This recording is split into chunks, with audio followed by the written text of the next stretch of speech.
My 2-year-old was in organ failure until we put her on the carnivore diet. My daughter was born with a rare and terminal genetic disease called MMIHS. When she was very little, she was put on TPN, which is basically soy injected straight into your veins with sugar to keep you alive because she tolerated pretty much nothing through her gut.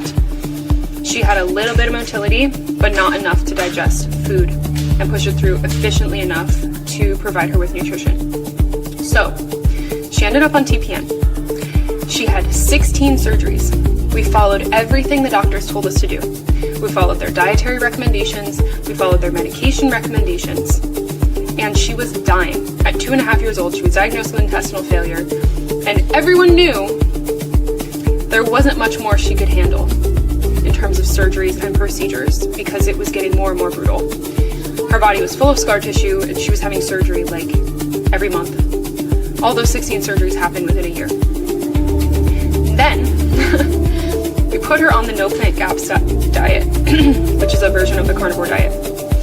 Within 2 months, she gained 10 pounds. She came out of intestinal failure, and yes, we were able to feed her through her gut. So we started with very, very small amounts of the food. And because there was nothing fermentable, there was no gas. So her very slow intestines were able to push everything through effectively. We figured out that the gas is what was causing these pseudo-obstructions. She had chronic intestinal pseudo-obstruction as part of her diagnosis. So it's when the gut literally just stops working. She turned into a different child, and she has been thriving ever since. It's been 3 years. I've had another researcher reach out to me from Harvard, and we are hopefully going to publish her case with him and show not only her case, but these other children families who have reached out to me through social media that we've met around the world who have also done this with the same diagnosis and seen the same success that we have seen. So we are going to move forward and we're going to keep spreading the message that food can heal, even in the worst of situations, and doctors don't know everything. And in the most hopeless of situations, things can turn around.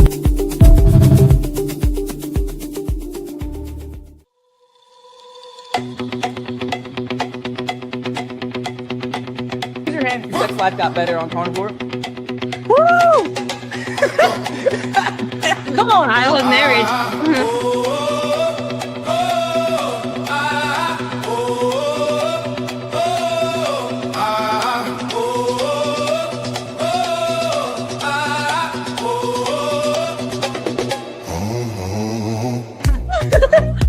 Come on now. There ain't no denying. I was like, whoa, I could do that. You know, it's not even about the action. It's about just that feeling. Cut the noise, I keep it clean. No sugar in my bloodstream. Fuel on fire, razor sharp. Every move is set to start. Strip it back, feel the weight. Heartbeat locked, I don't hesitate. Meet in motion, feel it roll. Feed the drive, control the soul. No distraction, pure devotion. Move your body, meet in motion. Yeah. I'll be back.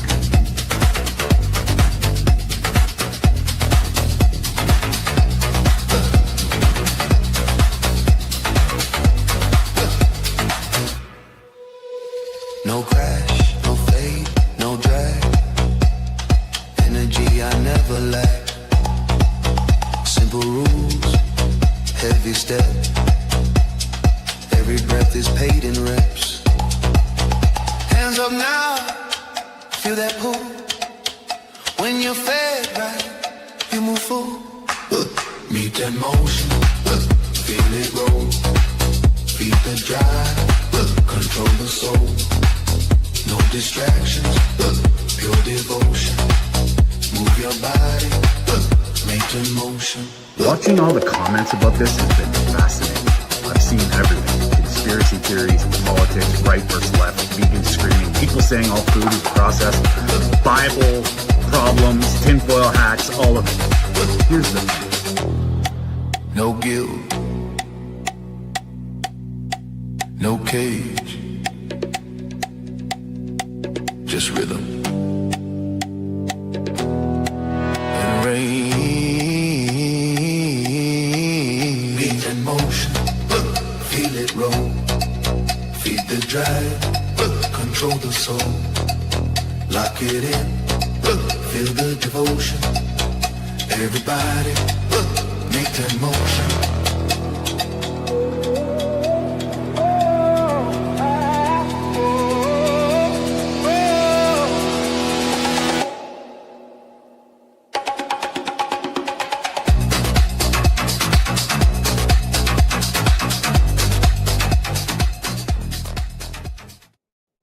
Well, we got a stomper of a show today, guys. I'm excited about it. We've got a little thing we're going to try. We got Mark has been on the radio, and we're going to dissect how that went. I know we're going to give him a chance to explain, and we've gone through it, and I have a lot to say about it. I'm sure Peter does too. Peter has some things to say about allulose and GLP-1. We're going to find out what his little experiment was. Dr. Peter's in the house, and of course, we're going to go through rapid fire 7 lies they keep telling us about meat. We're getting into today. Welcome to the meat of the matter, everybody. It is Sunday. Is sick and fucking tired of seeing all the carnivore shit all over these fucking. I can't even look at a carbohydrate. Now that I think about it, we probably would. That it doesn't make sense. I was tired of the guessing games, faking health, playing diet names, low fat life, vegan soul, but deep inside I didn't feel whole. Then came fire, then came fat, steak on the plate, I bounced right back. No more crashing, no more drag. You're literally treating your diet like a fucking religion. Looking forward to talking about this recent controversy. I've already been doing it for over 2 weeks now. Your fiber intake is fucking zero. There is a constant in the calculation. It is the most toxic fucking diet I have ever seen. Ever. It's not healthy. It is far from fucking healthy. Okay? It is the least fucking healthiest thing you can ever do for yourself.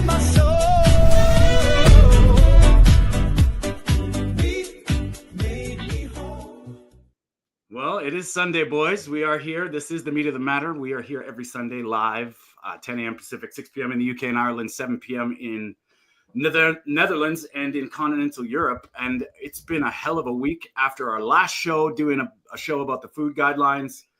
A lot of people freaking out, which is, I think a positive because people actually jarred into thinking. We all have our ideas. Mark, Peter, you had your experiment this week, or how long have you been doing it? For 2 weeks now, I think. And it had really some interesting results. I'm very happy with it. So I'm actually eating sugar now. But let's talk about the details. I'm not following a true sugar diet, of course. Okay.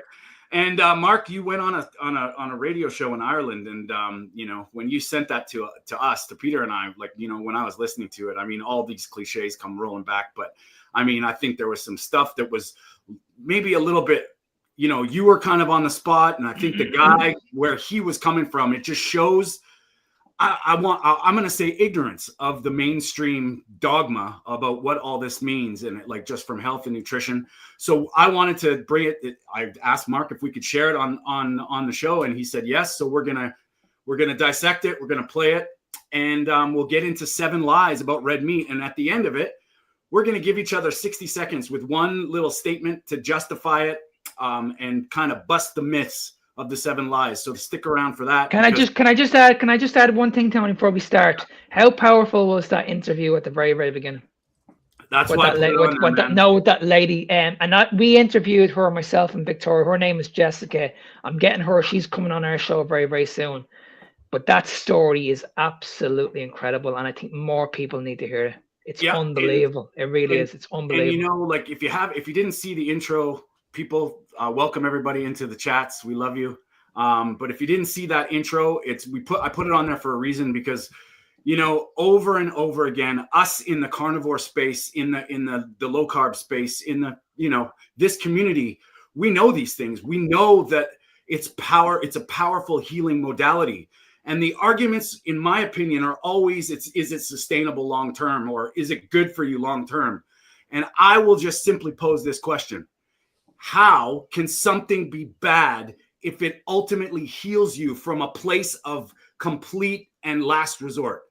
If it makes your body heal that way, how can it be bad, let alone sustainable? You know, if so, what you go back to what broke you in the first place and then do it again and heal? Like that's the thing. And this is so powerful when, you know, I dare say hopeless, and they reached out. And I mean, I'm a big believer in the GAPS protocol, and that is so powerful. So if anybody missed it, I put the clip, or you can go on to Mark's Fitness Beyond Time and see that clip. It's very powerful. And I think that's the whole, the reason I put it on there anyway. So hopefully everybody gets a chance to see it, but we should dive right into it. So Mark, do you want to set this up about this, the radio show and what was it all about and what you did? Okay, so these guys reached out to me just before the Christmas. They were watching my content on Instagram, and they were like, "We'd really like to get you on the new year. You kind of know what you're talking about." So I was like, "Okay, that's fair enough. I can come on. I can talk about certain subjects." So they brought me on last week. We spoke about processed food, and that went really, really well. But this week they were speaking about veganism, and should you feed your kids vegan food? And I said, like, listen, no way. I mean, at the end of the day, if you're an adult, you can do whatever you want. But when it comes to your child, you shouldn't make the choice. You should never make the choice for your child, in my opinion. I just feel this is child cruelty. But anyway, they brought me on, and everything went really, really well. And then it just went downhill. It just went literally downhill. These people were telling me that I was crazy, that there's no way I'm eating this amount of food on a daily basis. This is going to lead to a heart attack. This is misleading. We have to. I just felt that they were trying to cut me off, or they were trying to embarrass me on a radio station, and it just felt like it was me against pretty much the fucking nation, to be honest with you. And everybody was ganging up on me, and I was well able to defend myself. But after it finished, I was like, I start questioning. Okay, we're actually going to lose this battle against these people because they're absolutely clueless. They're absolutely clueless. These people were absolutely convinced that they were right, and I was wrong. Yeah. I just got frustrated. I just couldn't wait to get off. I couldn't wait to get off. I had a little bit of a rant. I went on a walk, and I spoke to herself. I said, "Listen, I'm never doing another radio. I'm never doing another radio station ever again, ever." And funny enough, the guy that actually runs the radio station, he wanted me to go on our show over here. It's called Ireland AM. He's actually on this show quite regularly, or this TV programs quite regularly. And I've always wanted to get on TV, always. And he was telling me, like, we can set this up, we can do this for you if you want. But if this is the road that I'm going down, and you're putting me on national TV to embarrass me, I don't think I want to go down that road. Well, you know, and I hate to say it, man, but like we look at way back when Paul Saladino, when he went on the doctors, that was a disaster. Like, just, you know, when you're put up against the wall. And, you know, Mark, when I was listening to it, and we're all gonna listen to it, but what I saw was, you know, the one that has the microphone has the power. And I've come from the broadcasting sort of side of things. And like when you're looking at a stand-up comedian, if anybody's getting heckled, the one with the microphone has the power. They get to tell. So the host gets to drive the thing. So I think what happened was he has his thing and he was just dictating the conversation. And it was like part cutting you off, part giving his two bits in. But then he would jump to other people. And I want everybody to really pay attention to all the cliches that got brought up. And I found that fascinating, that they just resort back to, you know, all of it. I'm not going to give it all away, but it was really fascinating. And I feel for you, man, because, you know, when it was like Paul Saladino, when you're up against the the mainstream, you're a heretic right off the bat. If you mention something like you eat all meat, they'll firstly, that's not healthy. But anyway, I don't want to foreshadow too much of it. Let's get into it. Boys, you ready? Yeah. Let's go. All right. And love to hear all the chat. And anybody in the chats want to chime in. This is what it's all about. We're I have a funny feeling there's going to be a lot of Mark defending going on with this one because it's very important. I think it sets up. So the show is, should parents be feeding their babies, raising their babies vegan? I think, yes. And there's a little bit, I tried to cut out the ads and make it a little bit more dynamic, but we'll just let it rip. And I think he sets it up before you come on, just to get the gist of the conversation for everybody. Yeah. Vegan diet, John, what do you think? I'm going to have to leave it over to people to make the decisions for themselves, Niall, on what they think is best. But as long as we can continue to be kinder, if we can spay and neuter dogs and cats, if we can choose cruelty-free cosmetics, staying away from SeaWorld where those poor orca whales are swimming around in concrete tanks, that kind of thing. If we can get rid of fox hunting in this country, we can hold our heads up a little bit more. I don't think the farmers agree with you. I don't think the farmers would agree with you. And one last thing, I can't be more thankful as a result of having these conversations with your good self, Niall, over the years. Because of these conversations, and I know it, there's so many more countless kinder people in this country, all as a result of hearing in and listening to ourselves going back and forth on these issues. And as a result, we're a little bit more kinder. So I'm very grateful if there's only one thing I can say. Well, listen, John, it's been a pleasure talking to you once again, and hopefully we'll get to talk to you again real soon. John Carmody, thank you very much indeed. Okay, we're going to take your calls, by the way, as well. The number, as usual, 085 100 2255. Let me go to Mark, if I can, just before the break. Mark, hi, how are you? Okay, before we start, I just wanted to tell everybody, like, that is the kind of thing, you know, how they're the cruelty to animals already setting up all the bleeding heart vegans about all this. So just, I can't wait. Sure. Good to talk to you, Mark. Mark, getting back to the original email, because we kind of ventured off with John there. Getting back to the original email. So his wife is a vegan and she wants to raise the baby a vegan. What would you say to that situation? I think it's an absolute disgrace. I mean, at the end of the day, if you're an adult and you're making this decision for yourself, that's fine. You're an adult. But if you're making it for your child, I think it's absolutely wrong. I've always been one of these people that if you're going on about plants, I mean, you guys were talking about animal cruelty, and the way I see it is everything has to die for you to eat. That's pretty much the fact. A plant is a living organ. Okay, yeah, but it's not sentient. It's not sentient. Okay, I want to stop. Hopefully my internet doesn't cut out there. I have a very big problem with this because like this drives me crazy when I hear this. That argument is so ridiculous, and what you're trying to say is brilliant because there is no life without death. That's the point. And when he starts telling about a carrot's not sentient, well, I would argue there's people in the consciousness field that everything is conscious. So this table, this computer, whatever you want to argue.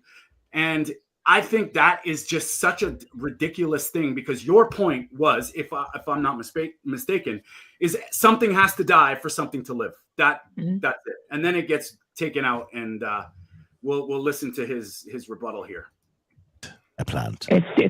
Although there are people who argue that it is. I know there are people out there that argue that it is, but it's not.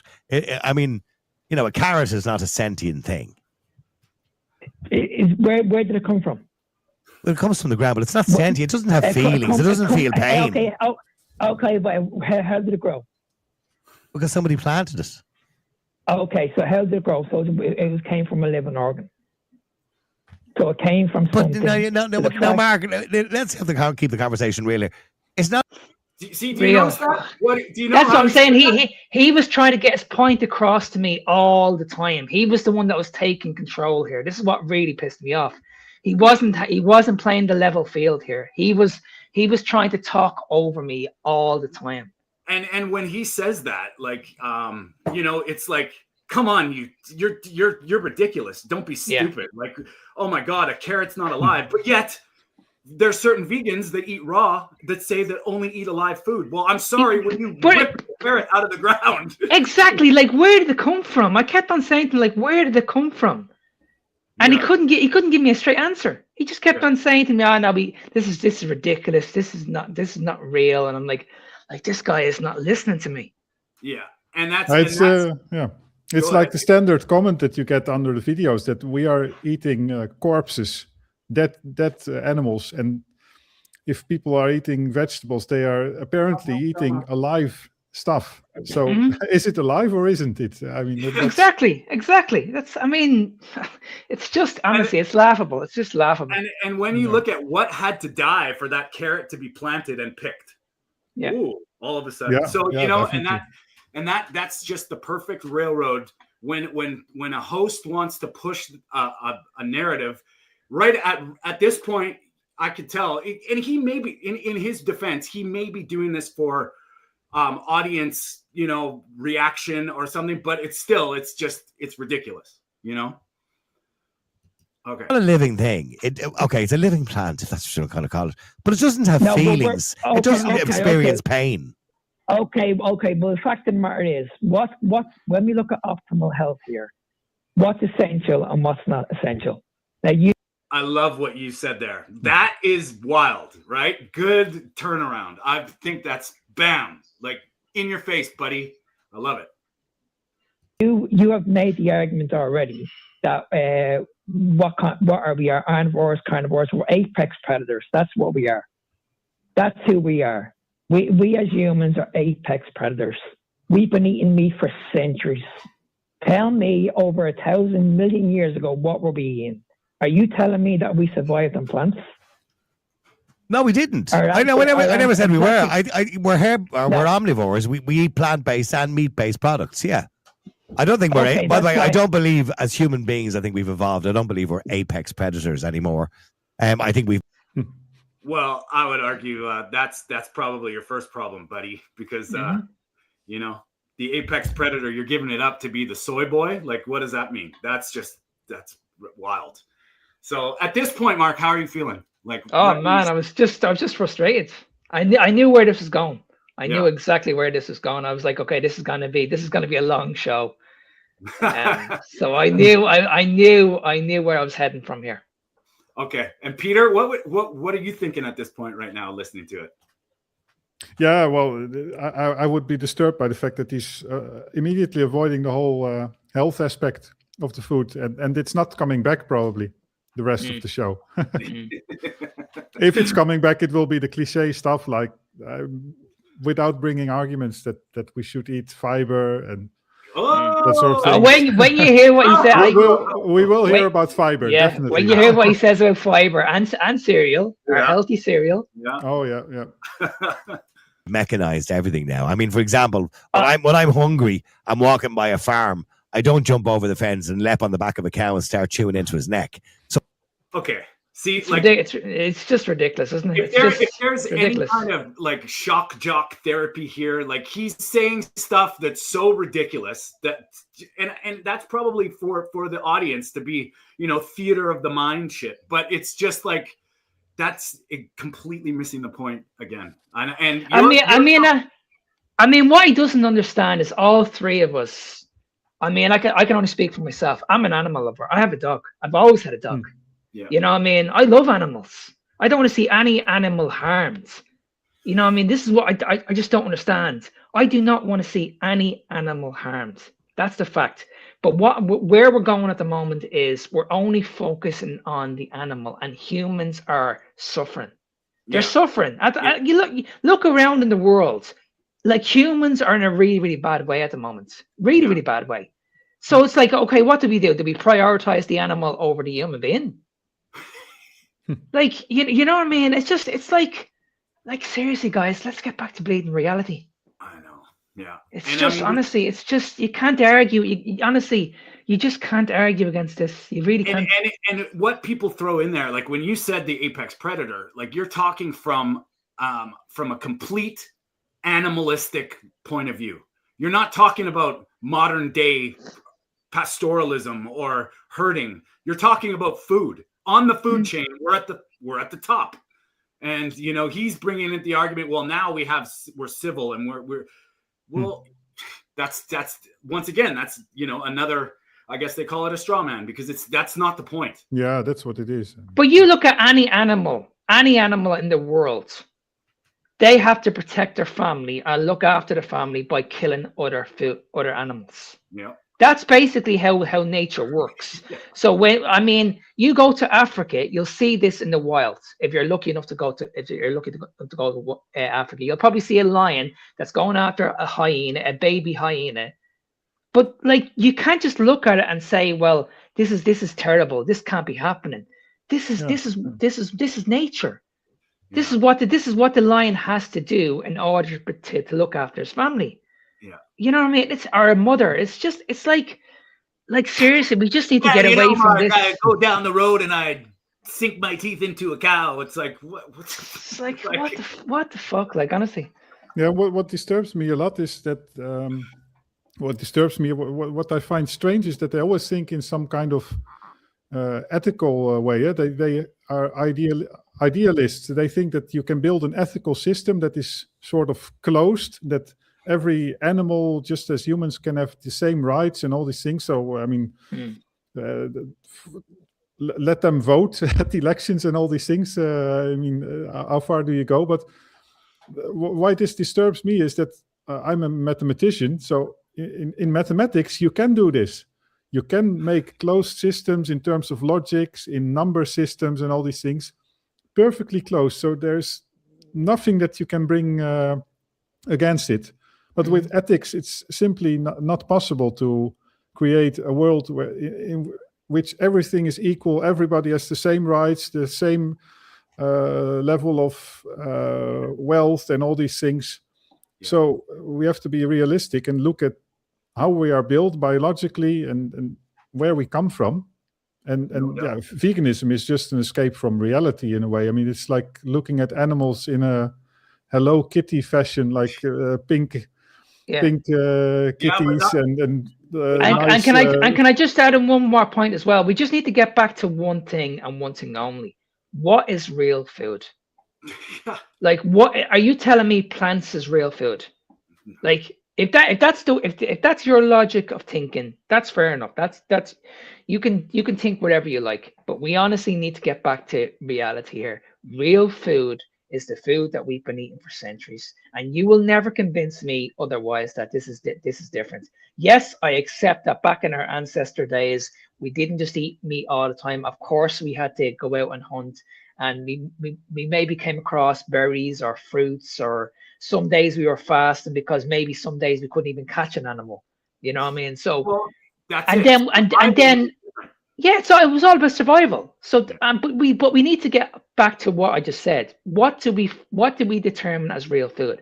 Because in the world that we're living at the moment, 60% of our food is fake.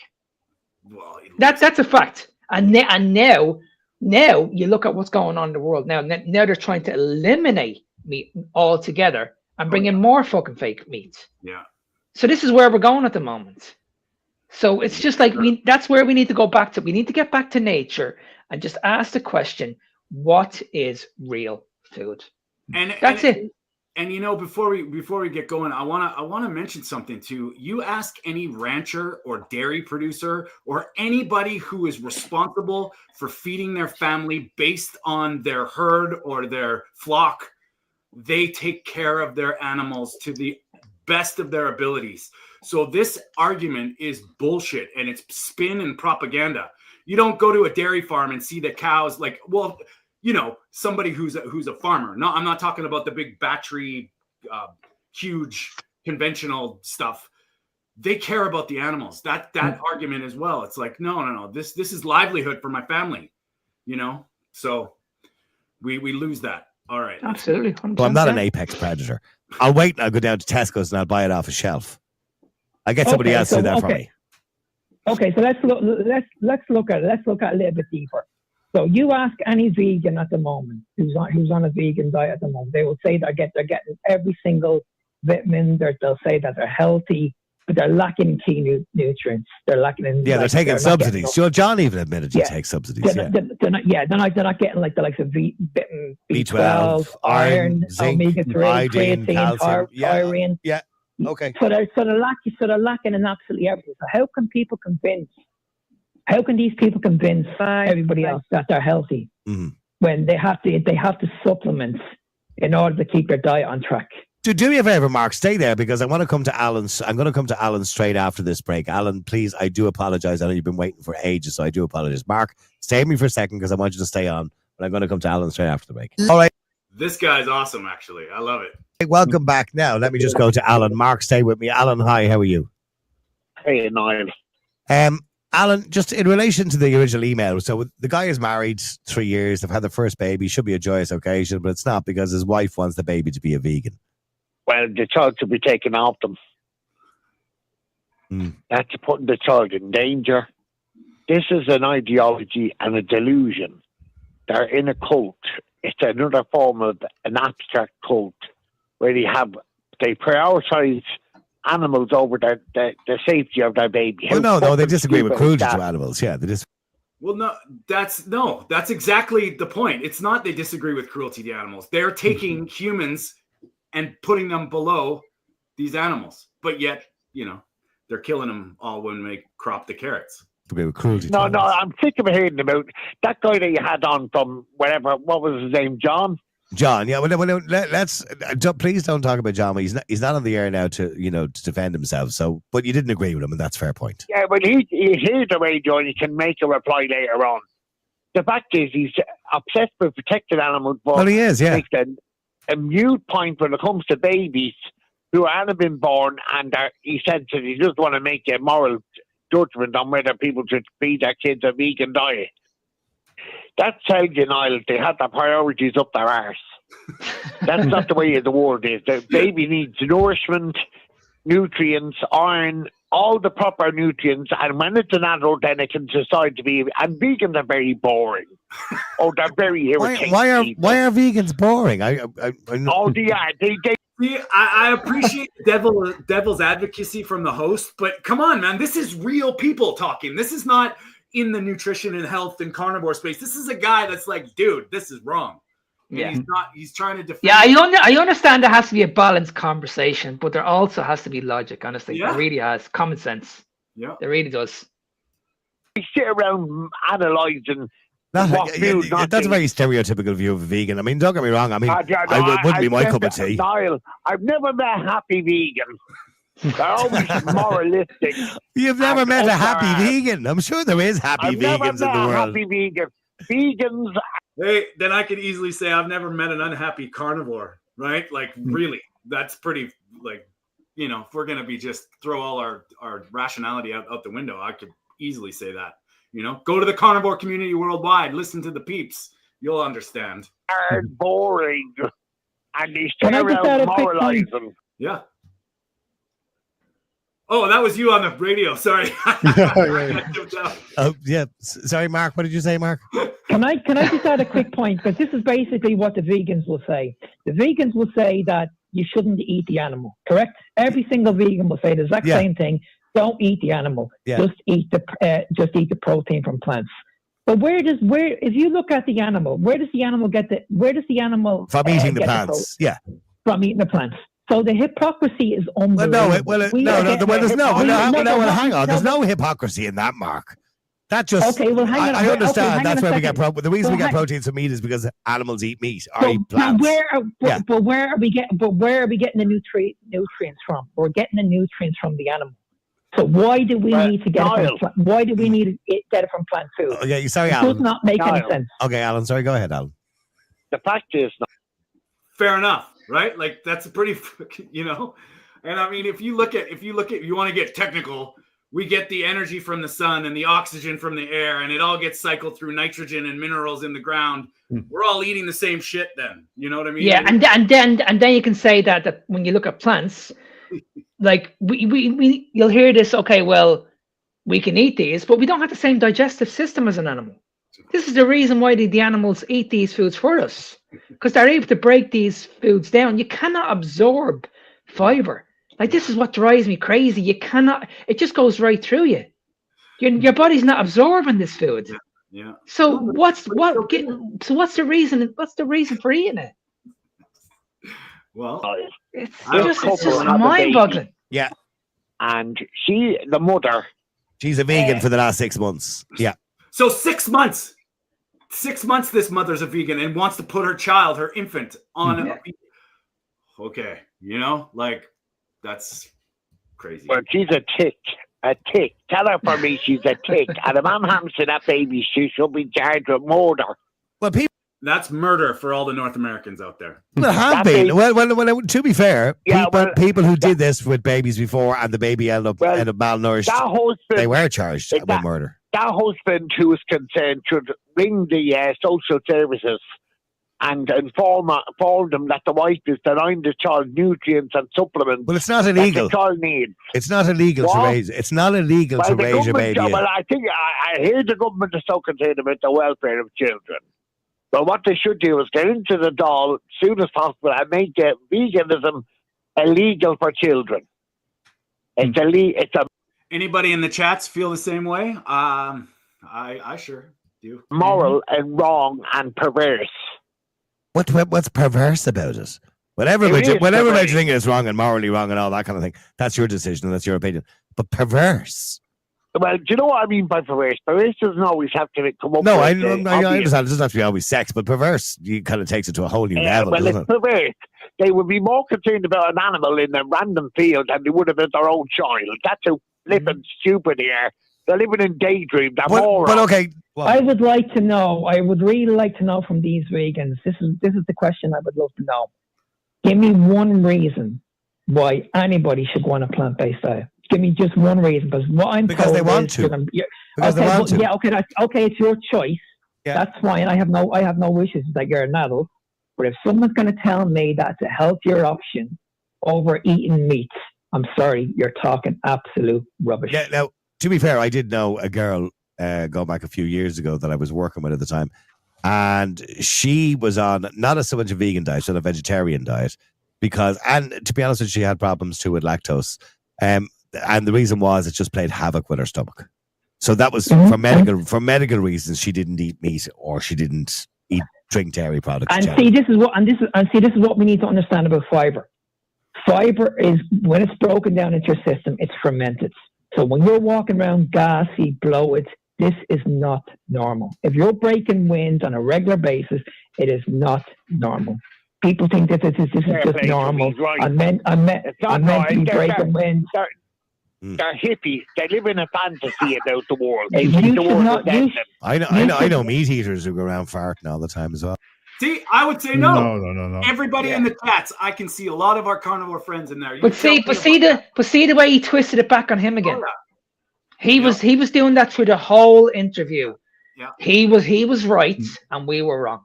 Did you notice that? There's a lot of stuff here put on one pile. I mean, we're talking about vegetarians.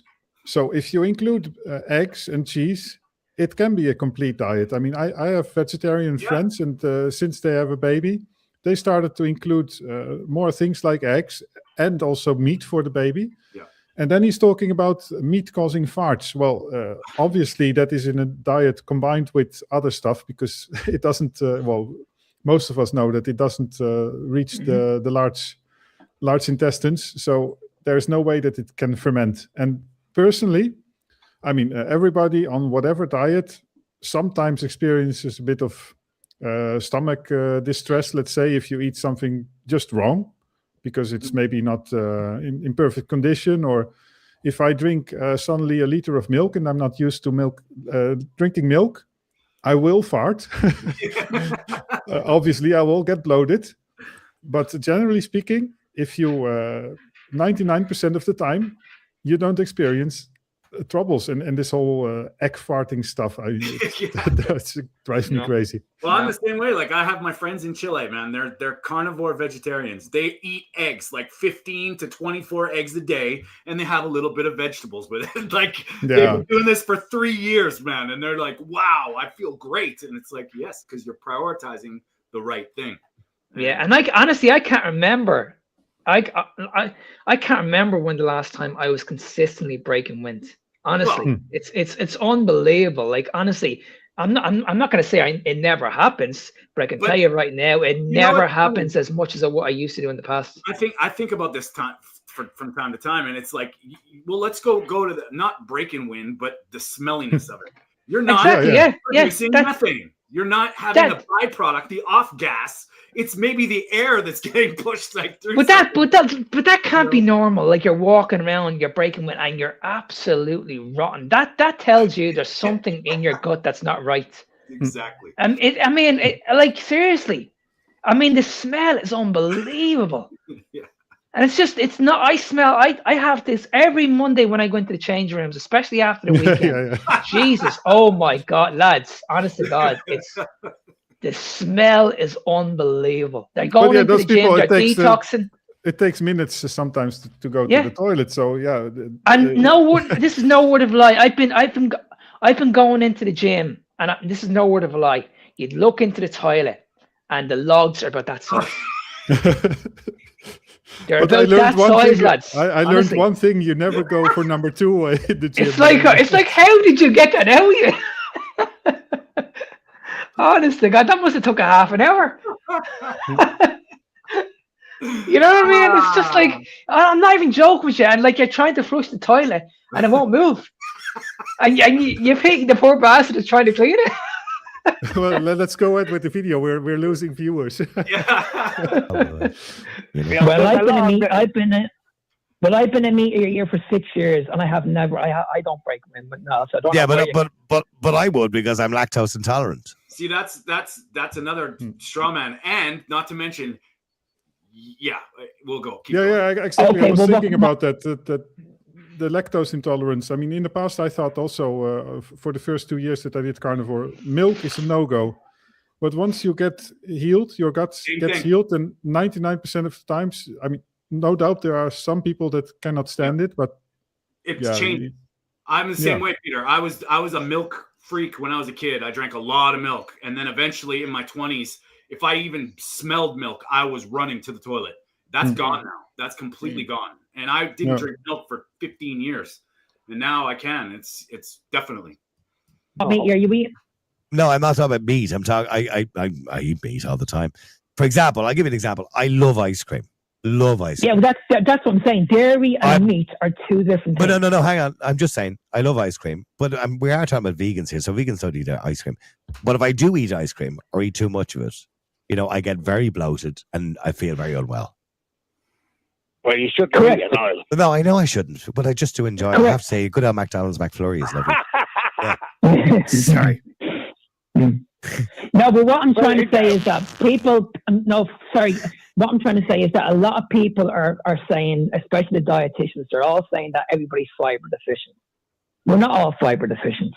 The problem is when you add fiber into the diet, if you're walking around with these issues, you're bloated, you're gassy, you're constipated. This is not normal. I understand. And most doctors, we're not designed. Okay, most doctors will tell you that babies need good calorie-dense foods, right? Anybody want to chime in on that? Let's hear what Byron has to say about that. Yeah. You're not going to get very much. You're not going to get much of that from plants. You know what I mean? Yeah. But in saying that, Alan wants to make it illegal. When you look at meat, when you look at meat, it's the most nutrient dense food on the planet. Yeah, in moderation, by the way. Exactly. So you see again, I made a statement. Oh yeah. I made a statement and he jumped straight in there straight away to defend his cause again. This happened all the way through all the interview. Yeah, it's nonsense. He never gave me a chance. He never gave me a chance to defend myself. He always had the final say.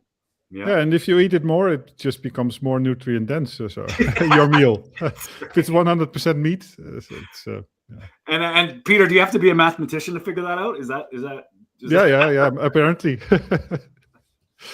In fairness to John, he was right about people lying in hospital at 60 years of age with heart conditions. They're eating too much. Whoops. Once again. But that's in your opinion. You need to look at the new food. No. Hang on. This is not my opinion. Scientists will tell you, Mark, that. I would love to hear Eddie Goki's on this, like what he would be saying right now. That'd be pretty crazy. Like science says, really. Too much red meat is not good for you. Okay, let's talk about science. No, just as like I said, too much red meat's not good for you. That's a valid point. Hey, that's a fact, Mark. Mark, how dare you say this? And you haven't even told him you're eating only meat yet. That's beautiful. Okay, that's what science says. How do you know this? Have you ever tried it? Because I've been eating red meat now for the last 6 years, and I've been eating it for 62 years. Yeah, go on. Okay, well, I've gotten a CAC scan every single year, and guess what came up? 0. 0. Now, I eat a lot of red meat every week. I eat about 4 or 5 pounds of red meat a day. A day? Are you telling me a day? So are you telling me that 5 pounds of meat a day? Mark, that's a lie. See, this is the problem. Is now this shifts to the amount you're eating, and it's unbelievable. They forget, like, the whole thing about it being good for you is now this shock value. Holy shit. And it's, this is where it kind of irks me, because he just hammers this over and over again. Not eating 5 pounds of red meat a day. Niall, listen to me. I wouldn't come on a radio station. I wouldn't come on a radio station and lie. Why would I come on a radio? 5 pounds of red meat a day. I eat 5. Yes. Okay, I had peas, small potatoes, and I had minced kind of pates last night. But there was about a pound, not even a pound in weight in the mince. Oh, Jesus Christ. Well, I couldn't imagine eating 5 pounds of red meat. Well, you just said it yourself there, buddy. Like, you couldn't imagine it. Can I just add as well, because I mentioned this to you guys when I came back off my holidays when I was in America a couple of weeks ago. I was walking around the parks and I was doing around, I don't know, maybe 20, 35,000 steps. I can tell you right now, every day I was eating more than 5 pounds of red meat a day. More. I can guarantee it, because I was eating around 3 times a day. I was starving. And I'm talking about, like, when I was having a meal, I wasn't having like 1 or 2 steaks. I was having like 2 or 3. Yeah. 2 or 3. 2 or 3. Nothing. And that was at a sitting. Every meal I was having around 2 or 3 steaks. You know what I mean? I was able to consume this very, very easily. Yeah. Very, very easily. No issues whatsoever. And the thing was, when I was finished, I didn't have any digestive issues. I wasn't bloated. I had tons of energy. I was ready to go again. Yeah, well, just imagine how much I ate during my summer cycling event. It's like 5 or 6 hours of cycling through the mountains. Yeah. I mean, probably the same in terms of meat, and then a lot of butter and cheese with it. So. Sorry to interrupt Pierre, but that's what I'm saying. Like, if you're living an active life like I do, I go to the gym regularly. I'm on the go. I'm always doing check-ins. So I'm constantly busy from 3 a.m. in the morning. Constantly busy. So you're using up energy. So my body is able to adapt to this amount of food. Now, this is why people don't understand this. Over a period of time, this is not like I did this from day one. Yeah. My body had to adjust to this amount of food that I'm eating right now. So over the years, as I packed on more muscle and I got stronger, I added more food into my diet.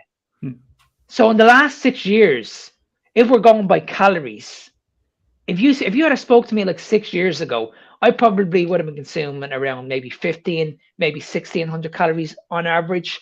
I can tell you right now, 6 years later, I'm putting away around 3,500, 4,000 calories easily on a daily basis. You don't add in so much things like butter, right? I mean, no. you eat it, but not much. No, it's just meat. I get all the fats from meat. Yeah. It's pretty much a 1-to-1 ratio. Protein and fat coming from the animal. I don't add in extra fat. And that's the thing that this, like, I think we're going to stop it there because we've got to get to Peter's allulose. But the it just keeps going like, oh, you can't eat 5 pounds of meat. Oh, you can't. They focus on the number and they don't realize what you're trying to say is I eat meat to satiety every day and I'm not broken by it. Like, this is what I do. It has nothing really to do with the 5 pounds, but they keep.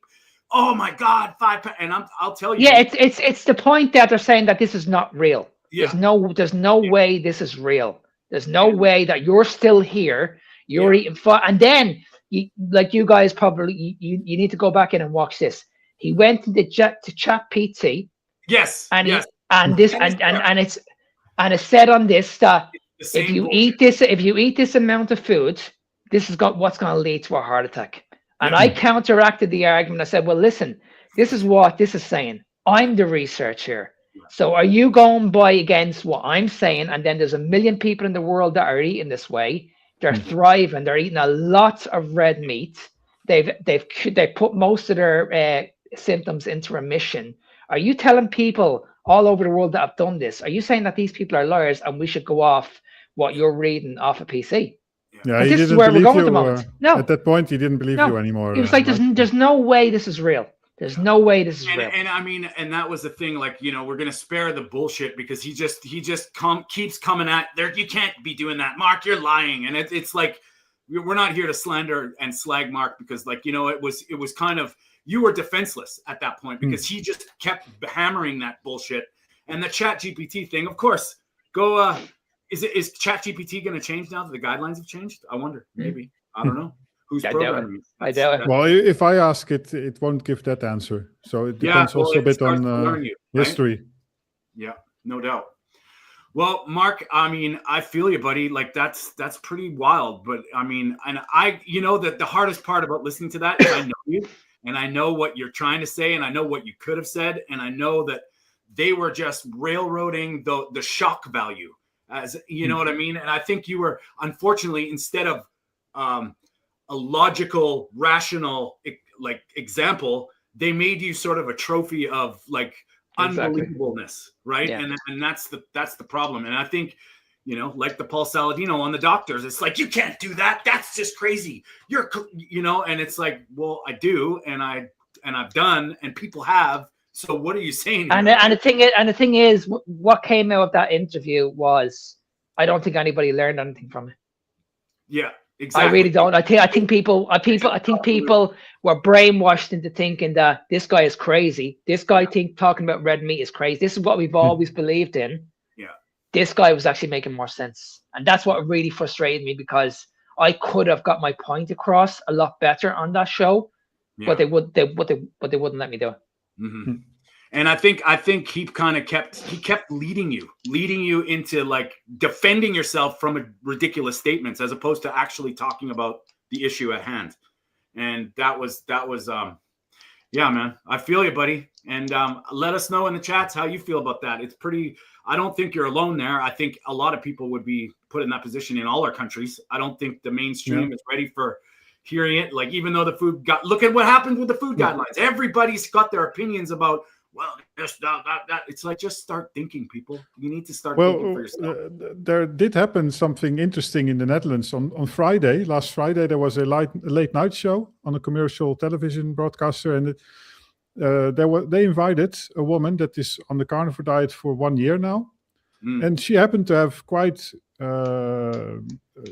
good opponents in the sense that they were not bashing her and they were not talking only negative about the carnivore diet. They were like the cliche things, like there was this scientific journalist type of person talking about the risks of colon cancer and that it's bad for the health, for the planet and the environment. But they were also very appreciative of her story and that it had benefits for her. And there were also some people, there was another person also, that's also nice, that in such a setting, there were some well-known Dutch people there, and one of them appeared to be also doing fasting and keto dieting. So a conversation developed that was actually, in a way, quite positive. Proactive. About the carnivore diet. And of course, the mainstream ideas are hard to counter. But yeah, I think that might have been a good one in this case, so that people get to know it and they see that there is a healthy person sitting. She solved a lot of problems, and yeah. So it can go the other way, but yeah, it's an exception still. I mean, if you just look at it in the social circles, like everybody as soon as you tell somebody that what you're doing, the excuses start coming out about how they can't, how it's bad, how there's no way, that's impossible, you're lying to me. All those regurgitated same talking points come up, and it's like, can't you guys just look at your nose without looking at, just look at it, the obvious. Shut up and just look at what's happening to people. And it's people that are hardliners like this, the mainstream hardliners, they are delaying progression, because at some point I think it will become clear that at least for a part of the population, this is really necessary. And that's actually what they said in the Friday late night interview. there were some people remarking like, okay, so I'm not fully for the carnivore diet, but I understand that at least for some people it's really a solution. And the same holds for the keto approach. They are showing once in a while some documentaries about the benefits, and with all the caveats, they always refer back to like, oh, it's dangerous and not enough research and blah, blah, blah, blah, blah. Yeah. But good things are happening. And I think if we are like 5 years further on the road, that it might go in a good direction. Baby steps to the final thing. And I mean, it all starts with just the awareness and starting to realize that there's other things and people are healing. Like that is the thing that it's so undeniable. You can't deny it anymore, right? Yeah. Like people are having miraculous healings, and there's some weight there now. Yeah. Okay, Peter, are you ready to go, buddy? We're cruising through things today. I mean, that was wild, but you know what? Shall I start? Oh yeah. Let's start with the clickbaity part. So I'm on a GLP-1 agonist and I'm eating sugar right now. So that's quite a change, right, for a carnivore and a type 1 diabetic. A type 1 diabetic eating sugar. That sounds crazy, but I'm eating this stuff here. Allulose. Allulose. I had to it was quite an effort to get it because there's only one place where I can buy it, because in the EU it's not certified yet. So it's a sugar. It's not certified. It has not been researched enough. We we all know that everything has to be researched perfectly before we eat it. Yeah, we can't get it in Canada either. No, and it's made of corn. So of all things, I never imagined that I would be starting to eat corn. So you're a carnivore now. Yeah, I'm literally a carnivore. Yeah, I made a video about this once, but now for real. And the reason is that GLP-1 works. I mean, even the medicine, it works, right? I mean, it does what it explains to do. And let's forget about the side effects of the GLP-1 drug. Yeah, it does what it tells you it does. So it activates GLP-1 and it suppresses hunger and all these things. And there are some type 1 diabetics actually using microdosing of this of Ozempic and Wegovy. I don't like that idea because carnivore diet on itself is already a GLP-1 agonist in a way, a natural one. And this one, it's natural GLP-1 as well. I mean, it's processed because, it's made of corn, but you could still call it natural in a way. It's not like a true medicine. But I am using it as a medicine because I have no need of sugar in my diet. So it's actually a bit weird to have sugary tastes during the day. I'm not used to it. And, well, by now, I mean, I like it because... Well, who doesn't like sugar? So but the reason why I do this is that type 1 diabetics are hormonally in disbalance. So even if we treat it perfectly, so on the low-carb carnivore diet that I'm on, I'm having a very good insulin regimen. There is still a disbalance in type 1 diabetics because insulin levels, even if I inject insulin, they are not correct. So insulin is produced at the pancreas, and then it always first goes to the liver. And the balance between insulin and glucagon over there is very important. And I inject it in the skin. So in a normal person, insulin first goes to the liver, it's very high.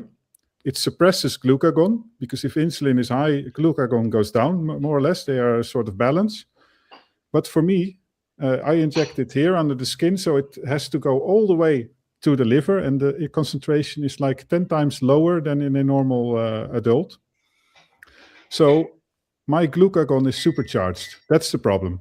And I basically cannot do anything about it. So unless I'm fasting, but even then, still it's like I have a basal insulin rate, which still is higher in my body than at the liver. So at the liver, it's still too low.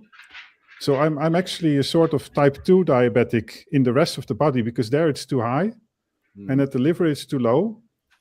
And what this GLP-1 agonist does, it suppresses glucagon. So it suppresses hunger, but it also drastically reduces glucagon spikes. And that's very helpful for me because when you eat a meal with protein, for example, it takes like 4 to 6 hours to digest. It can even be 8 hours sometimes. But already before, I get a glucose spike, and everybody gets it in a small amount. But that's not the food that's being digested, that's the glucagon. Releasing glucose in your bloodstream. So that's why also GLP-1 works in type 2 diabetics partly, because it will also suppress glucagon over there. So it will just reduce glucose variations in the body. That's very helpful. But I'll upload an example of what it did with my blood sugar values. I waited with uploading because it will show it immediately on the screen, I think. So it would have interrupted everything. No, it makes perfect sense, Peter, because that's what these were brought out for. These GLP-1 injections were brought out for type 2 diabetics. You know what I mean? To manage blood sugar, to manage cravings, to manage hunger. This is what they were brought out for. The problem is it's been overdiagnosed now. Yeah, it's been fantasized. That's where we're going at the moment. Yeah, so no, exactly. I've never said that they can't be used as a tool. Never said that ever. But I've always said you should look at food first and then look at it as a second. Yeah, and I think that's how it is. And people are. I've been in discussion with a type 1 diabetic. She is on microdosed GLP-1, and I'm not even totally against that if it works, microdosing, because you're treating a true condition that is not solvable by diet. Whole imbalance that I talked about, whatever you do, if I were able to inject the insulin right at the liver, then I would be able to solve it, and we don't need GLP-1. But in this case, it does help.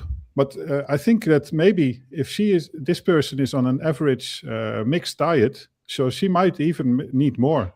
Yeah, because probably on a low-carb diet. You can see it here in the graphs. I put before after in the corner, but I think you can see it. Yeah, it made things much easier, and every diabetic would be happy with any of these graphs. Totally comes back into more of a range, right? Yeah. And this is a 7-day average.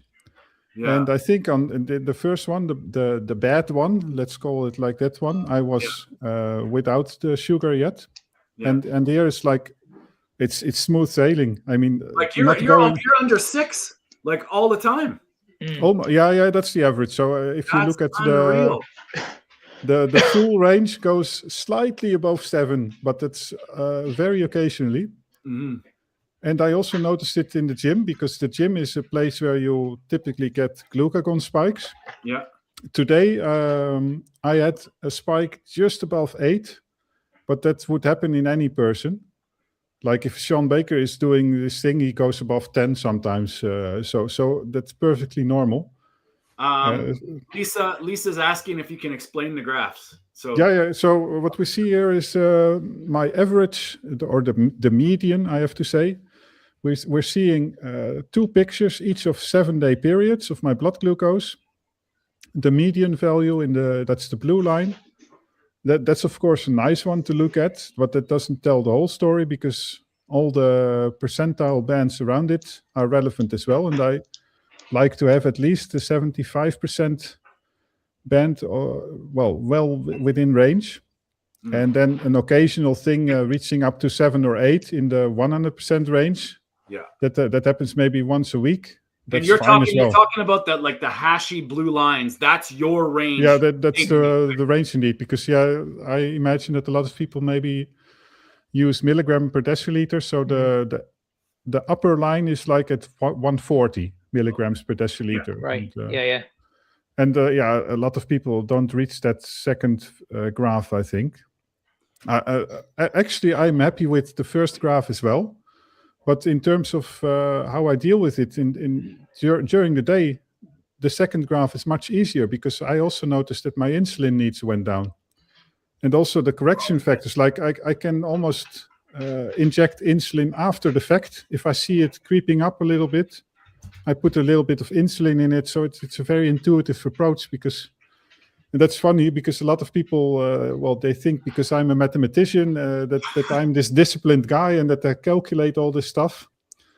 And I don't do it. I like to have an intuitive approach. It's the same in the gym.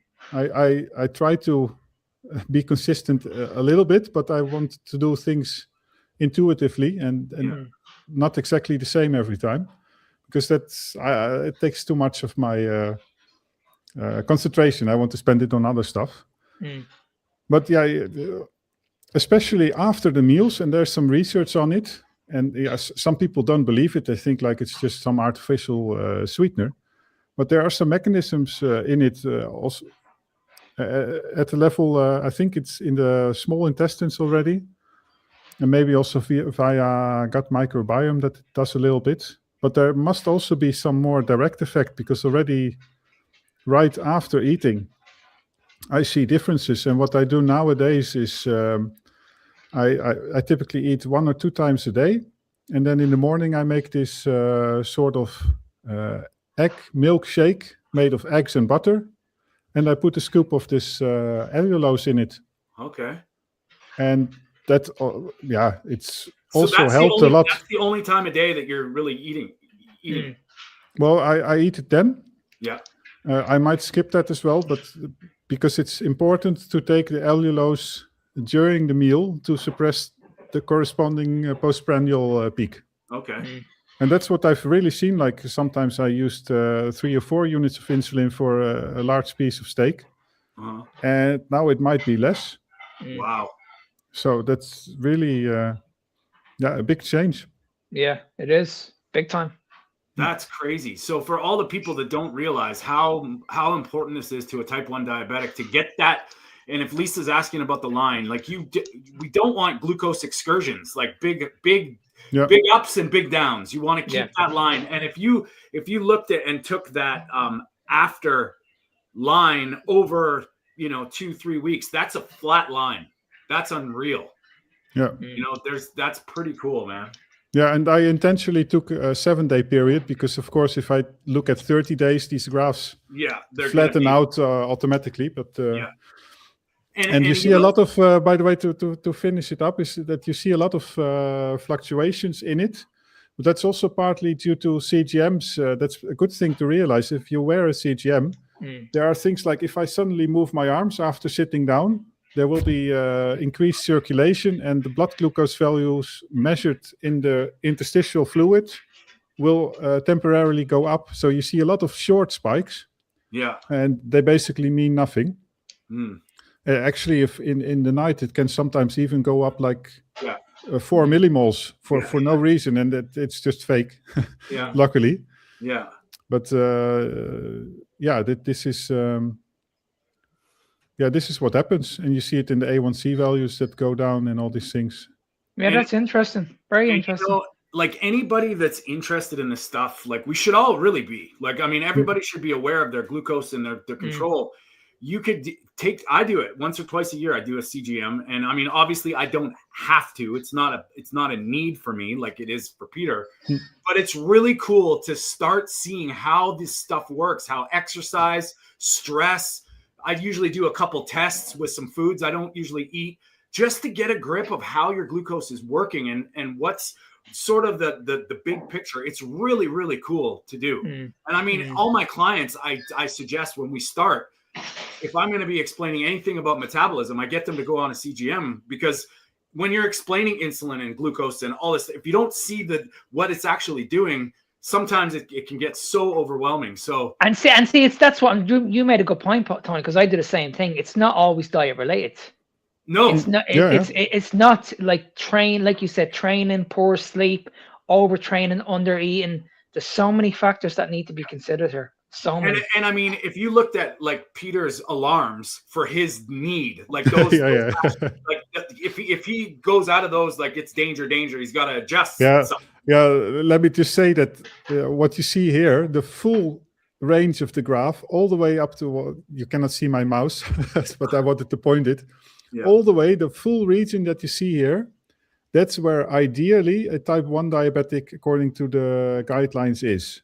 So if they are all the way up to 9, 10, it's still accepted as perfectly fine. Yeah. But that's not it.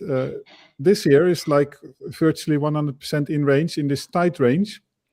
Normal diabetics, on an average diet at least, they don't even reach like 70 or 60% time in range in the full region of the graph.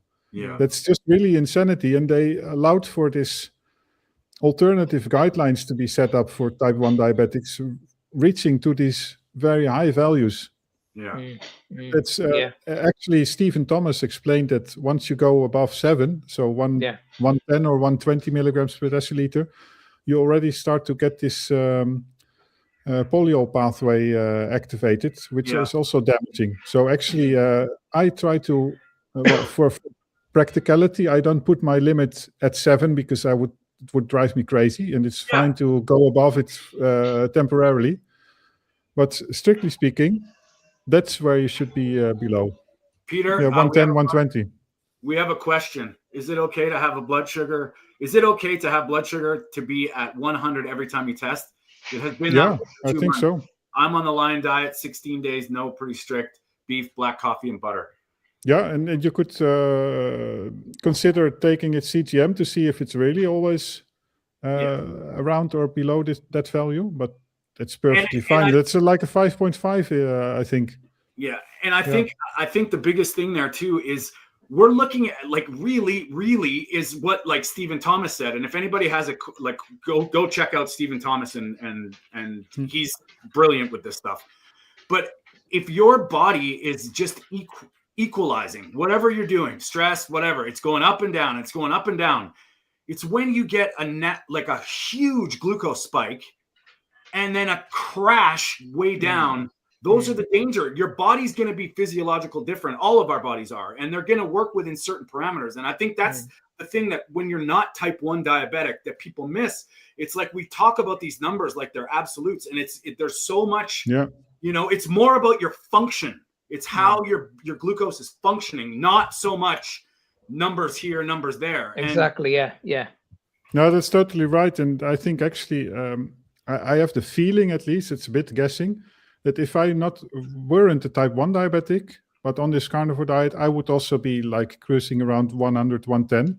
Yeah. But I'm injecting insulin, so sometimes my insulin levels are also higher than physiological.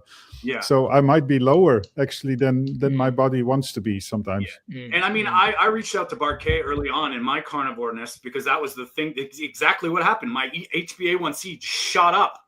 But it was sort of false because now it's back down. But it's just a regulation thing with red blood cells. And when you start to realize that all these things are based on what? These tests are based on, are they based on health? Are they based on diagnosing a disease? You see how your blood glucose, and Mark says this all the time. How do you feel?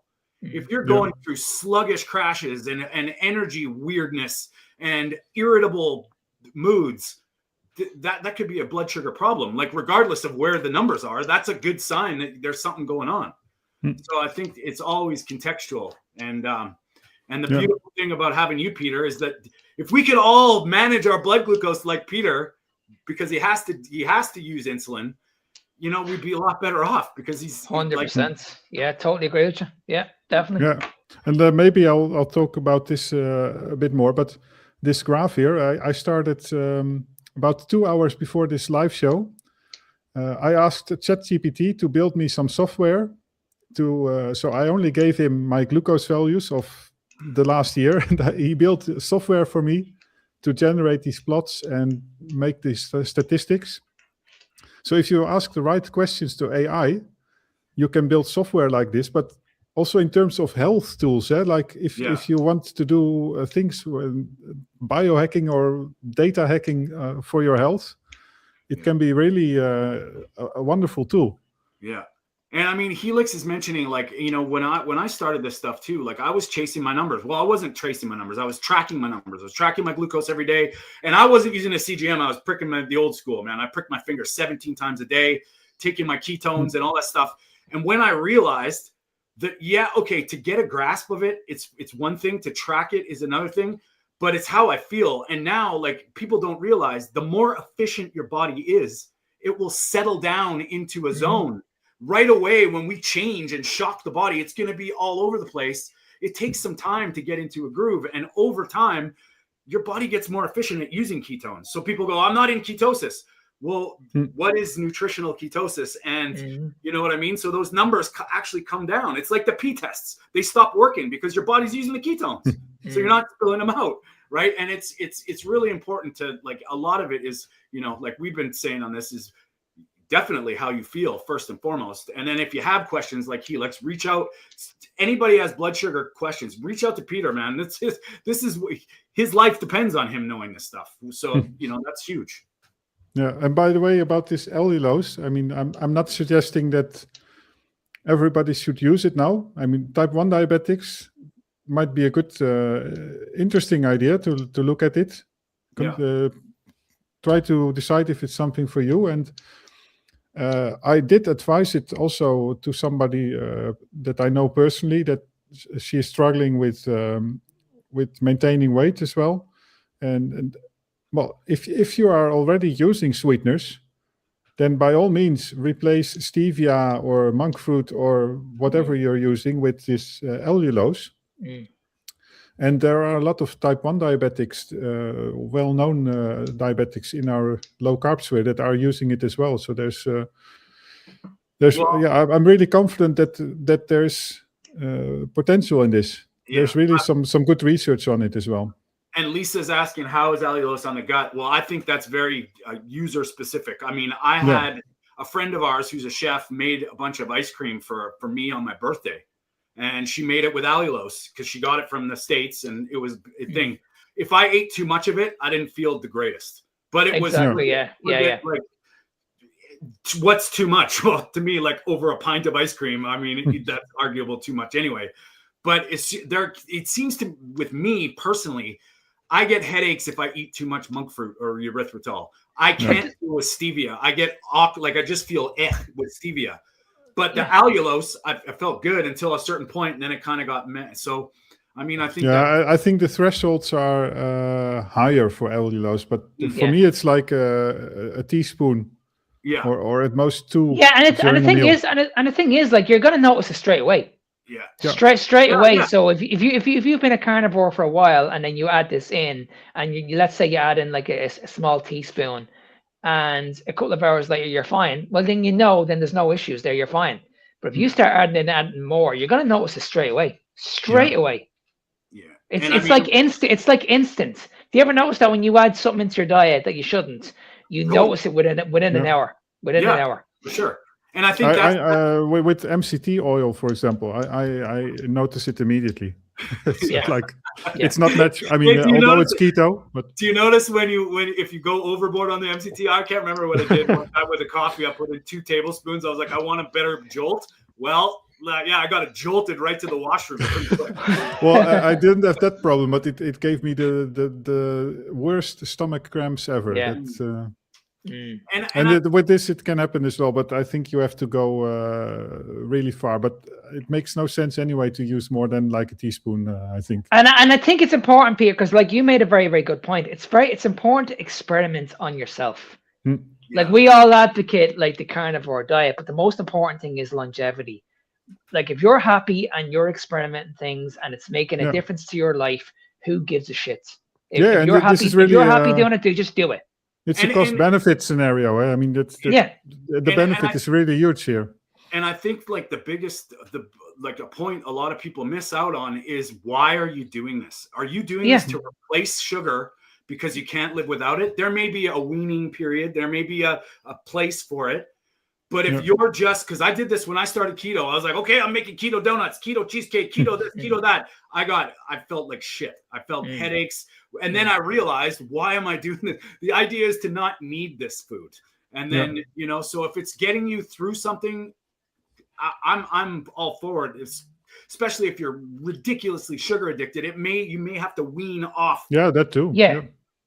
But I mean, and to make sure you know about that situation, because we've mentioned this before. Like if there's a problem there, you're able to pick it up straight away. Yeah. Straight away. Okay, this is taking over my life. I can feel that addiction coming back. This is gonna be a major problem. But like I said, the way Peter's doing it now, he's able to control that situation. And it's an experiment. He's in full control of that situation. And I don't have. I've always said I don't have any issues with that. I only have an issue if it gets to a point where it just takes over your life. Yeah. No, but that's interesting. So far, I actually noticed nothing like sugar cravings. I mean, I truly appreciated the taste of this egg shake that I make in the morning. But for the rest, like when I eat a steak, I take a small cup in which I put a teaspoon of this allulose, and I lick it up, but next to a steak, and it really means nothing to me. Yeah, Peter's gonna start snorting allulose, right? What's that straw for? No, that's another show. But but I think that's a good sign. I mean, everybody likes sweet things, and when there's a Christmas dinner and you can eat, I would suggest if you eat something like I don't know, an egg-based dessert with some butter and this stuff and some vanilla, and you make a nice dessert during Christmas dinner. What's the problem? Who doesn't like the taste? Exactly. I mean, exactly. To say that we hate sugar, I mean, it's not like our taste buds don't like sugar. Exactly. Yeah. That's the whole problem. And the thing is, Peter, like whether we like it or not, we are all addicts because we come from that carbohydrate lifestyle. So it's never going to be eliminated full stop. It's always going to be there in the background. Like, don't get me wrong. I would love to have the treats that I used to have, but if I can somehow replace that with something that's going to taste just as good, and it's not going to have an impact on my blood sugars, and it's not going to set me off, then you can be damn sure I'm going to be all over it. Yeah, all over it. And that is the key point there. What happens when you do this? What does it lead you into? You know, if you're battling with like, you know, as soon as you get that sweet taste in your mouth, you're going to 7-Eleven or a shop and you're buying a bunch of stuff, and you got to look at it realistically, right? That's not a good thing. But if it's helping you get through certain things and exactly, you know, like, man, it's true. Well, that's what I always say when you are treating a hypoglycemia, you have to eat something. Yeah. Always treat it as a medicine. So I'm using this as a medicine.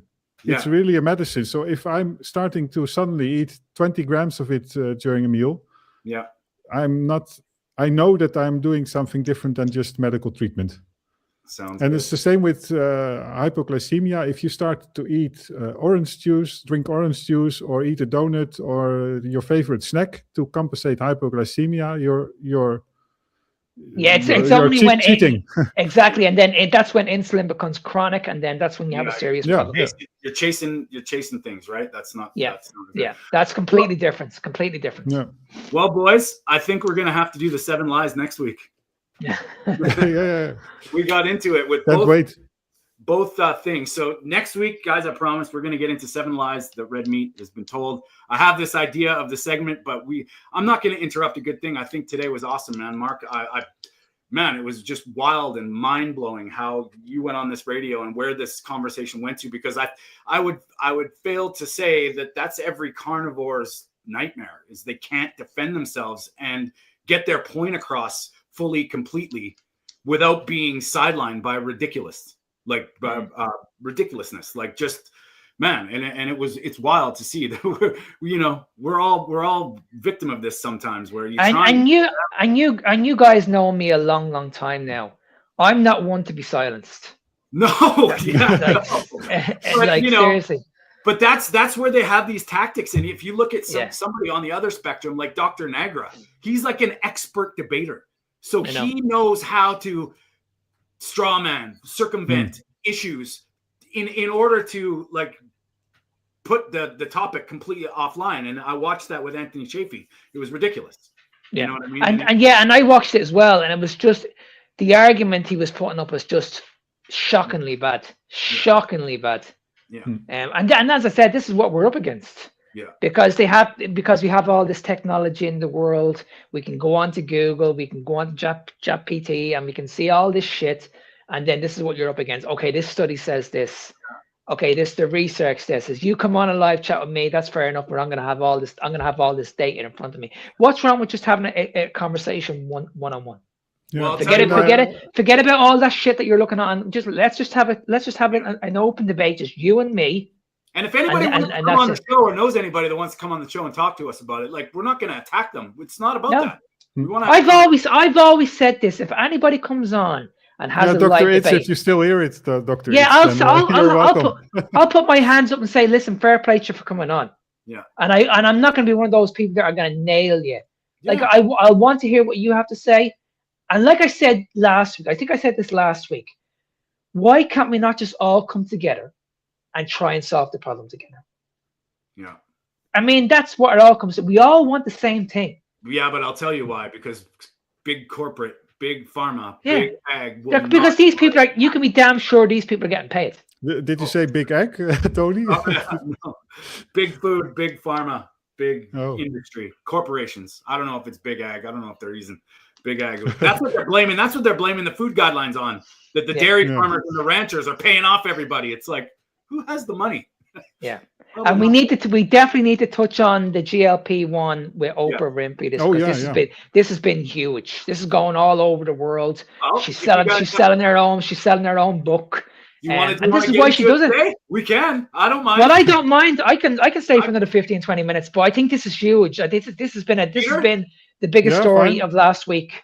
All right. Well, and we'll see how this goes, and then everybody in the chat also fine with it.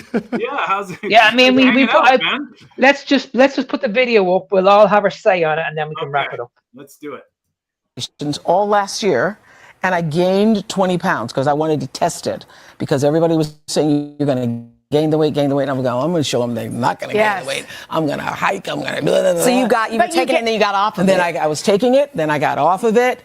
And then I gained 3 pounds, and I gained 5 pounds, and I gained 10 pounds, and before you know it. But also, you write about this, you gained the pounds, but more than that, the noise was back. The noise was back. The noise of where you're just standing there looking at the refrigerator and what can I eat? And so I was trying to eat more healthily, but still put the weight back on. If you're on blood pressure medication, which a lot of people are on blood pressure medication, if you stop your blood pressure medication, your blood pressure is going to go up. The same thing is true. Okay, that right there, that pisses me off. Why is your blood pressure high in the first place? Exactly. What a stupid. Oh, that really bothers me.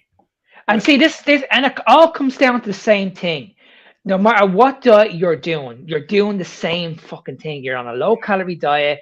You're restricting your body from the nutrition your body needs. You're only focusing on a low-calorie diet. The main problem is you need to understand, why are you always thinking about these foods? Why all of a sudden has this phrase food noise just all of a sudden just came out in the last couple of years? Yeah. This has been going on for years. The reason why many people struggle when they go on a diet is because they can't stick to it. Why do you think they can't stick to it? It's because they're constantly hungry. They're miserable. They're miserable. And they're thinking that, okay, well, there's something wrong with me. This is a medical problem. I need to be on these injections. But when you explain to them, okay, this is not a medical problem. The problem is very, very simple.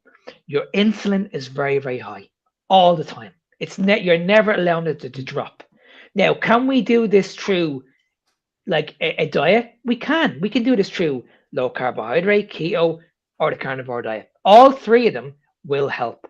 But we all know, if you do the carnivore diet, you're going to eliminate the problem, full stop. It's gone. You don't have to worry about it anymore. The food noise is gone. The cravings are gone. You're able to get in shape once you start tracking your macros the right way. Everything works perfectly. And you don't have any side effects whatsoever. So the thing about it is, when she says she lost the weight, we all know we can lose weight on any diet. Yeah. But what happens? You lose the weight. And then a month later, what happens? You put the weight back on. And here's something, Mark. Okay, because this is a big problem too. Is Oprah is laissez-faire, like, oh well, I just lost 3, then I put it back on, like it's no big deal and it's all good. Like this drug is awesome. I have a client right now who is doing things the right way. All her friends, and they're in their 60s, are dropping pounds like wildfire on injections, and my client is watching them and thank the Lord that she's listening to me. And I'm like, you don't understand how dangerous that is. You're doing it the right way, slowly, with nutrition and like the framework of your diet. Your friends are putting in a cheat code that they have no idea the future ramifications and the repercussions. And I'll tell you what, they come off that drug and they still eat the shit that they're eating. It's going to go very, very bad. Yeah. And that's the thing that I have a problem with. with. And we need to look at what obesity is. In my opinion, obesity is a food addiction problem. That's where I see the problem. It's never going to be a calorie issue. It's never going to be. Never going to be a medical issue. It's a food problem. Because you're messing with your hormones. You're addicted. You're addicted to something, and everybody's convinced it's just processed food. Eliminate the processed food, and you're going to solve all your problems. If that's the case, then why do many people that still go on these healthy diets fail? Yeah. And remember this also. We have all these amazing apps, the phones, the watches that calculate all these calories, right? But we still have a major problem in the world of obesity. Think about that for a second. Mark, you know why? Because apps don't eat for you. No. ChatGPT does not do the diet for you. ChatGPT does not live your life. So exactly. Do it, right? And the thing is, you can track the food that when you look at the food that you take in, you can probably track that. But you cannot track energy output. You can't. No. You can. So you like all the calories. Everybody's BMR is completely different. Yeah. I'm probably burning more energy than you guys right now because I'm quite active. I lead a quite active lifestyle.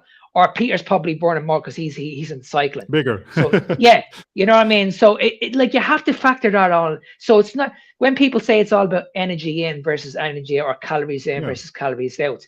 It's complete and utter rubbish. But I would argue even that if it were possible to track calories exactly, that it's still not going to work. And you probably agree with that. But the whole thing is that if you cannot lead an intuitive lifestyle, I mean, I explained half an hour ago that I cannot do that with insulin either. For me, I'm like this, so I cannot even do that for a small part of the day. But some people are very good at it, but they will always fail at some point. So at least that 5 or 10% of the time, the day off or the weekend, where you're not able to do it consistently and be disciplined, you will fail. Yeah. And you have to understand also, there's a massive difference between losing weight and losing body fat. You will never lose body fat if insulin is always high, because you're blocking the body's ability from burning fats. That's a fact. Yeah. That's too much sugar in the blood. You are not going to burn fats. Yeah. I don't care who you are. Now, can you go on a low calorie diet and play with it and try and get short-term results? Of course you can, but again, it's a short-term result. It's never long-term. Yeah. Why is it someone like me who doesn't track calories at all? I've been doing this for 6 years. 6 years now. I'm actually eating more than my maintenance calories, but I'm still walking around. I love the bloody meat mark all day. You can't do that. What are you telling You know what I mean? And then when you try and explain this to people that I'm only 5'3", my maintenance calories, if I go by the logic and go by what the experts say, I should be only eating 2,000 calories a day, roughly, something like that. Guys, I'd be fucking starving. Yeah, maybe you are going to the farms and eating the cows. Oh man, I'm telling you, I'd be miserable. So there's no way. I can tell you right now, I'm eating double the amount of food that I should be consuming on a daily basis. And I can put my pictures up tomorrow. I look pretty well for my age, and I look really, really. I'm walking around with a 6-pack. I don't have any more inflammation, and I can put away a lot of food very easily. That's the key to everything, man, is eating with intuition to what makes your body feel good. And like we put these numbers and labels on everything, but who the hell am I to tell Peter after a cycling trip how much protein that he needs to eat, let alone requires, exactly. If he doesn't feel good or needs more, so be it. Like, I don't even know it. I never thought about it. I just eat. Yeah. Yeah, and see that's another big myth as well. Again, the protein myths. Yeah. You can only have a small amount of protein because if you put too much in your body, this is going to lead to kidney failure. Complete and utter rubbish. Because again, I've experimented this on myself. Yeah. I've experimented eating like 400 grams of protein a day, and I had no issues on my body whatsoever. None. And when we if it were unhealthy, your body would have mechanisms to prevent you from eating it. Can I just add one more point as well? Just one more point. The most important macronutrient, I don't care what anybody else expert tells you on social media, is protein. It's not fats. Protein is the building block for your body. Foundationally, protein. There's more nutritional value in protein. Well, it's what we're made of. That's the difference. If you're not eating what you're made of, well, you're a Jenga tower and it's going to fall eventually. Absolutely. 100%. Yeah. So I think we can get into another couple hours here, boys. So we'll have to reel Mark in, because next week it's funny what we're just talking about. I got a couple questions that we're going to get into next week about busting these bullshit myths. And I think everything changes when you're nourished. You know, I think that's a big thing. So anyway, next week we're going to get into 7 Lies. If something pops up in the news, if anybody in the chats either want to come and visit and hang out, we'd love to see you. And we just did another sit down live with Al Reeves on Thursday. Go check it out, man. If you're anybody who's looking, man or woman, wants to get into shape, this guy he's wow, a fantastic physique. And he's been doing low carb, keto, carnivore 10 plus years. He's the real deal. He's 52 and looks amazing. But we're going to get into a lot more of that stuff. If anybody in the chats wants to come on and hang out, we're always welcome to have that. We'll do a show where people come, and we like your engagement. We appreciate it. Peter, anything, any last words for you and last thoughts, and where do people find you? No, I want to say to Oprah, eat meat and some allulose. Eat meat and allulose. That's your solution. But no, nothing else. If you want to know more about allulose and other stuff, diabetic related, then go to Low Carb Perspective on TikTok, Instagram, YouTube. And hopefully in the future, Facebook and those things. I've got to work on that. But yeah, you'll get there, buddy. He's doing good, man. And Mark? No, I have nothing else to say. I think Peter wrapped it up pretty much right there. Okay. Another great show. Pleasure, guys, as always. And if you guys want to reach out to me, I'm on social media. Just look me up on it's Fitness Beyond Time 01. You'll find me on all platforms. And if you want to reach out to me, it's nsmark93@gmail.com. And I know Tony's going to mention it. We also have our own podcast. It's called Carnivore Evolution. Victoria will kill me if I don't mention it. Yeah. We have regular guests every week. We'll have a few guests this week. We're going to be the lady that was actually on the start of the show. She's going to be coming on to this show very, very soon. Her name is Jessica. Very, very powerful story. I would highly recommend you guys, if you get a chance, go on to Carnivore Evolution and listen to it. But she's coming on very, very soon, and she's going to be interviewed. And yeah, there's plenty of things in the pipeline. There's some exciting things coming up. So watch this space. Nice. So, and also, guys, I want everybody in the chats, if you're still here, go to the Carnivore Community Worldwide on YouTube and subscribe to the channel. They're on Instagram, but we're trying to get their YouTube channel beefed up, and they can use our support on YouTube. It's, whatever social media platform you're on, support the Carnivore Community Worldwide. It's us. It's people that are having conversations, great conversations with real people, real stories, a little bit more loose, and just hanging out and talking meat and fat and lifestyle. Great talks. Go support them on Instagram and YouTube. Also, please go and subscribe to Carnivore Evolution on YouTube as well. Victoria and Mark, they do a great job about getting people. Victoria is an absolute sweetheart. We love you, Victoria. And, their Facebook group, Carnivore After Age 40. It's all about this now because, I have a funny feeling in the future we're going to get more divided. Unfortunately, things are changing, or fortunately, things are changing, but I believe it's going to get a lot more divided, and it's good to have people together talking about this stuff that matters. And we do appreciate you guys being here every week on Sunday at the Meat of the Matter. We are live every Sunday here at 10 a.m. Pacific, 6 p.m. in the UK and in Ireland, 7 p.m. in the Netherlands. We are trying to get this message across. If you have any ideas for what you want to hear us talk about or want to join in the conversation, reach out to us. And if you want to reach out to me, you can find me at TonyStewartCoaching.com or TonyStewart_food for thought at all social media platforms. Support Peter, support Mark. Come hang out with me. We appreciate you all. We love you. We'll see you next Sunday when we go. We're going to do the 7 lies next Sunday, boys. See you soon. Have a good one. See you.